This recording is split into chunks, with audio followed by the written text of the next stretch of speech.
महाराष्ट्र में हम सब गणपति की पूजा करते हैं, तो यहां अष्टविनायक हैं। तो कभी आपने सोचा कि विनायक 8 ही क्यों है, 7 या 9 क्यों नहीं है? उसका कारण यह है। और फिर गणेश जी की जब हम आराधना करते हैं तो हम क्या कहते हैं? वक्रतुंडी महाकाय सूर्यकोटि समप्रभा। तो अगर उनको हाथी का सर लगा हुआ है तो हाथी की सूंड तो सीधे होती है, तो गणेश जी की सूंड टेढ़ी क्यों है? और अगर हाथी का ही सर लगना था तो फिर उनके हाथी के 2 दांत होते हैं, तो उनके 1 ही दांत क्यों है? और यदि 1 ही दांत होना था तो 1 ही दांत रहता, दूसरा दांत तोड़ के हाथ में क्यों लिया हुआ है? एक दंत दयावंत 4 भुजाधारी, क्यों भाई? और फिर हाथी का सर है, मनुष्य का शरीर है और चूहे की सवारी है। ये अपने आप में कुछ विचित्र नहीं लगता है? ऐसा नहीं है। यह भी एक गंभीर चेतना की गहरी अवस्था में हम किस प्रकार से उभर सकते हैं, उसका प्रतीक है। भगवान गणेश मनुष्य का शरीर और हाथी का सूंड इसलिए है कि हाथी की वह सूंड कुंडलिनी की शक्ति का प्रतीक है। और जब हमें ईश्वर को प्राप्त करना है तो हमारी जो शक्ति है, जब आप ध्यान लगाते हैं तो हमेशा डाउनवर्ड आपका ट्रेंड जाता है माइंड का, कभी ऊपर की तरफ नहीं जाता है। जब हम अपनी आंतरिक चेतना की शक्ति को डाउनवर्ड से अपवर्ड करेंगे तब यात्रा शुरू होगी। इसलिए सदैव उनकी सूंड ऊपर की तरफ। अब हाथी का ही सर क्यों लिया गया है? क्योंकि हाथी के मस्तक में गजमुक्ता होती है, वह ब्रह्मरंध्र का प्रतीक है। चूहे की सवारी इसलिए है कि चूहा हमेशा जमीन के अंदर जाता है, तो हमें अगर उतरना है तो अपने धरातल के अंदर के धरातलों पे उतरना पड़ेगा। वहां से जाके हमें वह नए आयाम मिलेंगे। और 8 विनायक क्यों हैं? क्योंकि 8 सिद्धियां होती हैं, अणिमा गरिमा महिमा लघिमा प्राप्त प्रकाम में ईश्वत्व वशित्व। तो जो जो आप कुंडली का एक एक चक्र भेदन करते जाएंगे, एक एक सिद्धि प्राप्त होती जाएगी। और फिर एक दांत क्यों है? मूलाधार स्वादिष्ठान अनाहत और आज्ञा चक्र के बाद की यात्रा अब द्वैत से नहीं हो सकती। यानी अब ईश्वर और संसार दोनों में एक साथ मन लगाकर यात्रा नहीं हो सकती। अब एक के साथ संबंध तोड़ना पड़ेगा। अब संसार से संबंध तोड़ेंगे तो अगली यात्रा उसके बाद होगी। इसलिए 2 दांत की बजाय 1 दांत है और 1 दांत भी टूटा हुआ है। आप बताइए, मैं कहना चाहता हूं, फिर अखबार का उल्लेख कर रहा हूं, 1854 में शिकागो हेराल्ड ट्रिब्यून में कार्ल मार्क्स ने लिखा कि बंदर हनुमान, नंदी बैल और हाथी गणेश को पूजने वाले हिंदू चाहे जितने समृद्ध हों, वो इसी लायक थे कि उन पे हुकूमत की जाए। क्योंकि उसने एक प्रकार अंतर से कहा कि हम लोग मूर्ख थे। अब बताइए, भगवान गणेश में हाथी गणेश का क्या अर्थ है, ये समझने के लिए हम मूर्ख हैं या मार्क्स मूर्ख थे? मगर हमारे दिमागों में इस प्रकार की बातें भरी गई कि जैसे हमारे देवी देवता, हमारी संस्कृति, हमारा विचार वो इतना गहरा है, वो इतना डेप्थ है कि जैसे कोई पीएचडी के बारे में टिप्पणी करने लगे नर्सरी केजी का बच्चा। वह परिस्थिति उत्पन्न की गई। इस मानसिकता से हमें बाहर आना है। और फाइनली हम ये कहेंगे कि मानसिक दास्ता से, प्रधानमंत्री जी ने 5 प्रण कहे ना कि भारत को विकसित राष्ट्र बनाना है। तो अब जो मैं बातें कह रहा हूं, कोई कहेगा साहब आपने तो सब पुरानी बातें गिना दी, आधुनिक युग में क्या है? तो थोड़ा सा 2 मिनट का समय और लेते हुए मैं आधुनिक विज्ञान की भी बात बताना चाहता हूं। यही तो वो धरती है जहां डॉक्टर शिवकर बापूजी तलपदे ने सबसे पहले 1895 में विमान उड़ाकर दिखाया था। मगर अफसोस कि उस समय तक लोगों को इसका आभास नहीं था, तो लोगों ने समझा कोई जादू टोना है चौपाटी बीच पे। मैंने ये भी पुस्तक में पढ़ा था कि उन्होंने कई लोगों से प्रयास किया। एक बार उन्होंने महादेव गोविंद रानाडे से मिलने में सफलता हासिल की, तो उन्होंने उनसे कहा कि मैं आपको लंदन भेजने की व्यवस्था कर सकता हूं, वहां पे आप अंग्रेज वैज्ञानिकों के साथ इस विषय को साझा करें। परंतु वो अंग्रेज वैज्ञानिकों के साथ साझा करने को तैयार नहीं थे। फिर भी एक थ्योरी है कि किस ढंग से वो चीज वहां पहुंच गई। चलिए ये बताइए, इलेक्ट्रिसिटी की खोज या बल्ब की खोज एडिसन ने की, पर अब तो ये बात उभर के सामने आ रही है कि जगदीश चंद्र बोस ने पहले कर लिया था, हमारे पास पेटेंट कराने की व्यवस्था नहीं थी। अब ये बताइए, मार्कोनी ने वायरलेस का खोज किया था, तो जगदीश चंद्र बोस जी ने तो वो वायरलेस का खोज उससे पहले कर लिया था। सीवी रमन को रमन इफेक्ट के लिए फिजिक्स का पहला पुरस्कार मिला, वो पहले भारतीय थे जिन्हें फिजिक्स का नोबेल पुरस्कार मिला। ये सत्य नहीं, अर्ध सत्य है। He was not just the first Indian, he was the first non European, first non white to get a Nobel पुरस्कार in any branch of fundamental science। हम उसके लीडर थे। अब ये बताइए, अगर मैं आपसे एक बात कहूं कि इस पूरे 20वीं सेंचुरी के साइंटिफिक डेवलपमेंट को 3 टर्म में डिवाइड कर दीजिए, 3 वाक्य नहीं, 3 शब्द, तो लगभग आएंगे एटम, कंप्यूटर एंड जीन। लगभग सब कुछ आ गया। अब आप आइए जीन्स। वॉटसन क्रिक ने जीन्स का मॉडल बनाया, उसके साथ नोबेल पुरस्कार किसको मिला?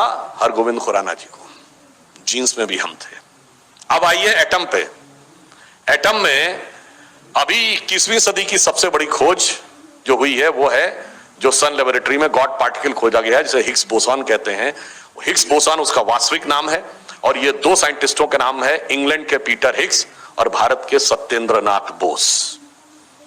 तो आप देख लीजिए पिछले 100-125 साल में प्योर फंडामेंटल साइंस में हमने आज के समय में भी करके दिखाया है। और आज अगर आप देखें तो पूरी दुनिया में, मैं एक वाक्य और बता देता हूं, एक दिन टीवी डिबेट में थे तो वो पाकिस्तान वाले के साथ बहस होने लगी, तो वो कहने लगे आपको अमेरिका से सहायता की जरूरत होगी, हमें कोई जरूरत नहीं, हमें अमेरिका से कुछ नहीं लेना। मैंने कहा सुनिए, अमेरिका से हमको क्या लेना है वो छोड़िए, हम अमेरिका क्या देते हैं पहले आपको बता रहे हैं। मैंने कहा गूगल का चीफ हमारा है, माइक्रोसॉफ्ट का चीफ हमारा है, पेप्सी की चीफ इंदिरा नूई हमारी है। हमने कहा इससे पहले मास्टर कार्ड का चीफ भी हमारा रह चुका है। हमने कहा ये सिटी बैंक का चीफ हमारा रह चुका है।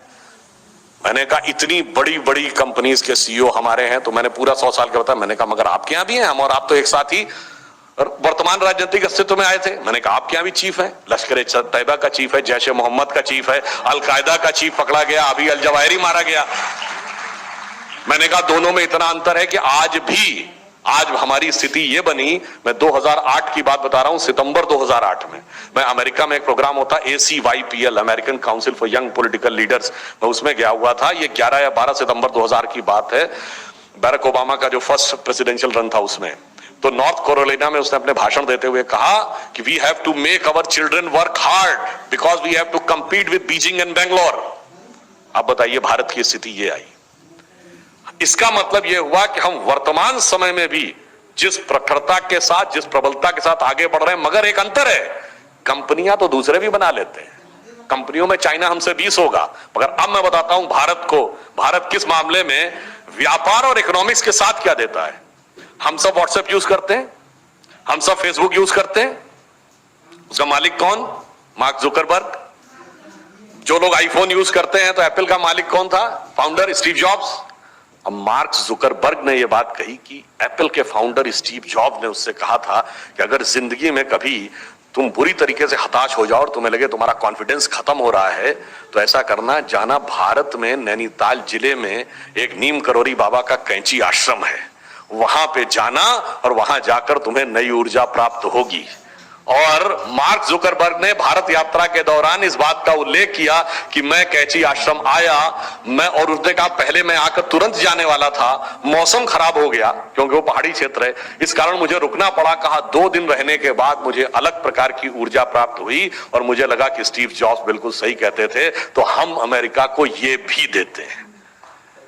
तो हो सकता है कि चीन और सिंगापुर, अमेरिका मशीन में हमसे आगे हो, परंतु मैं फिर कह रहा हूं गॉड पार्टिकल में हमारा नाम यह संकेत देता है कि हम पार्टिकल का भी सलूशन देने की स्थिति में है और गॉड का भी सलूशन देने की स्थिति में है। इसलिए हमारा राइज यदि होगा इस अमृत काल में, अगर हम सारे विष को हटा सके, सबके मन में कंफ्यूजन है, हमारे मन में कंफ्यूजन है, बाकियों के मन में कोई कंफ्यूजन नहीं है भारत को लेकर। इसीलिए आपने गजवाए हिंद सुना होगा, गजवाए चाइना नहीं जो हमसे बड़ा देश है, गजवाए रशिया नहीं जो हमसे बड़ा देश है। क्यों? उनको लगता भारत वाइब्रेशन का सेंटर है, भारत में कॉन्शियस एनर्जी का सेंटर है। तो इसलिए जब यहां पर हमारा कब्जा होगा तो यह देश, यह दुनिया पे हमारा वास्तविक कब्जा होगा। इसलिए वो वाइब्रेशन का सेंटर हम हैं, मगर हम ही हनुमान जी की तरह अपनी शक्ति भूले हुए हैं। और अंत में एक बात और कह दूं, यह महाराष्ट्र की धरती है और मैं तो उत्तर प्रदेश से आता हूं। कुछ एक संयोग है, जब भारत में बड़ा परिवर्तन होता है तो यहां वहां का एक कनेक्शन हो जाता है। देखिए, जब छत्रपति शिवाजी महाराज ने अपना साम्राज्य बनाया तो उनका राज्याभिषेक करने के लिए काशी से पंडित आए और पूरे भारत में उनको जब किया तो कविराज भूषण ने एक महत्वपूर्ण भूमिका अदा की। 1857 का स्वतंत्रता संग्राम हुआ तो उसके चीफ आर्किटेक्ट कौन थे? Nana Sahib Peshwa. Chief executor Tatya Tope. Most heroic display Rani Jhansi. तीनों मराठी थे। परंतु सारी संरचना कहां हुई? गंगा के तट पर बिठूर में बैठकर। शुरुआत कहां से हुई? मंगल पांडे के द्वारा। फिर आप आइए, कोई भी आंदोलन हो, अगर आप देखें डॉक्टर अंबेडकर ने यहां पर एक बड़ा दलित आंदोलन शुरू किया और पहली सत्ता जाकर पूर्ण सत्ता स्थापित हुई तो उत्तर प्रदेश में, जब मायावती की क्लियर मेजॉरिटी की सरकार आई। बताइए, संघ यहां से शुरू हुआ और एब्सोल्यूट सत्ता कब आई? जब श्री राम जन्मभूमि आंदोलन ने जोर पकड़ा, तब राष्ट्र की सत्ता हमारे हाथ में आई। तो आप ये समझ लीजिए कि यदि यहां से आप लोग खड़े होंगे तो निश्चित समझिए कि कोई बड़ा परिवर्तन जरूर होगा। हां, मगर ये भी ध्यान रखिए कि बुरी शक्तियां भी यहीं से खड़ी होती हैं। 1946 की कॉन्स्टिट्यूएंट असेंबली में मोहम्मद अली जिन्ना न लाहौर से चुन के गए, न कराची से चुन के गए, न पेशावर से चुन के गए, न ढाका से चुन के गए, न चटगांव से चुन के गए, मुंबई की बाईकुला सीट से चुन के गए थे। तो अब ये भी ठीक है, उन्होंने बात शुरू किया और पाकिस्तान बनाने की पूरा आइडियोलॉजिकल सेंटर क्या बना? एएमयू। तो यह भी ध्यान रखना है कि कौन सी शक्तियां सही हैं, कौन सी शक्तियां गलत हैं। नीर शीर विवेक करके हम अगर इस बात को समझ सके तो फाइनली समझिए कि अगर हम विश्व में राइज करेंगे तो we will not rise to dominate the world, we will rise to motivate the world. That's why our target is not to become the super power, we want to become guru, Jagat Guru. Powerful व्यक्ति के बगल में आप खड़े होते हैं तो ठिठका हुआ, संकोच में महसूस करते हैं, कभी कभी थोड़ा भयभीत भी महसूस करते हैं, बुरा मान गया तो पता नहीं क्या होगा। पर जब आप गुरु के बगल में खड़े होते हैं तो आनंदित, उत्साहित और आह्लादित महसूस करते हैं। तो हम वो बनना चाहते हैं और हमने कभी दुनिया के ऊपर शासन करने की कोशिश नहीं की, हमने किसी को नष्ट करने का प्रयास नहीं किया।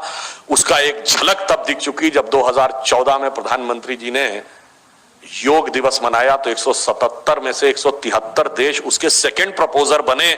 और आज पूरी दुनिया में जब योग मनाया जाता है तो दिखाई पड़ता है कि एक एक व्यक्ति को उसके स्वास्थ्य से लेकर चेतना तक प्रेरित करने की क्षमता हमारे अंदर है। तो यह पंक्ति कहकर बात समाप्त करता हूं कि मैं मधु से अनभिज्ञ आज भी जीवन भर विषपान किया है।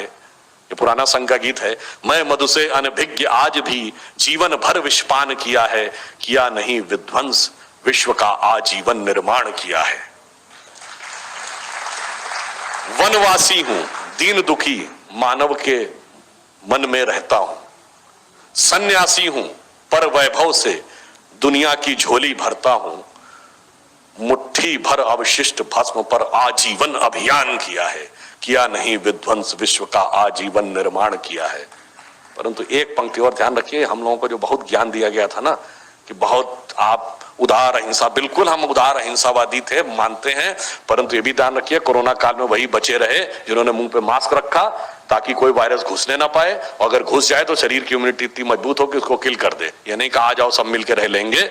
इसलिए अगली पंक्ति है कि प्रलयंकर हूं महाकाल बन पापों का अवसान किया है, किया नहीं विध्वंस, विश्व का आजीवन निर्माण किया है। और एक पंक्ति कह दूं, अमृत काल में हमें इसका अपना ध्येय बना लेना चाहिए कि हो गए हैं स्वप्न सब साकार, कैसे मान ले हम, टल गया सर से व्यथा का भार, कैसे मान ले हम।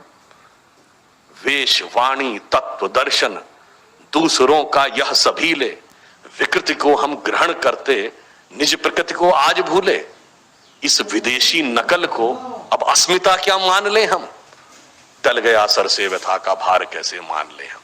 इसलिए हमें यह समझना है, ऐसा नहीं कि हमने कुछ पाया नहीं है, इन 75 वर्षों में बहुत कुछ पाया है, परंतु आगे जो पाया है सिर्फ उससे संतुष्ट नहीं होना है, जो खो रहे हैं उसकी तरफ ध्यान देना है। तो स्वतंत्रता को सार्थक करने कमर कसें, बलिदान करें, जो पाया उसमें खो न जाएं, जो खोया उसका ध्यान करें। धन्यवाद।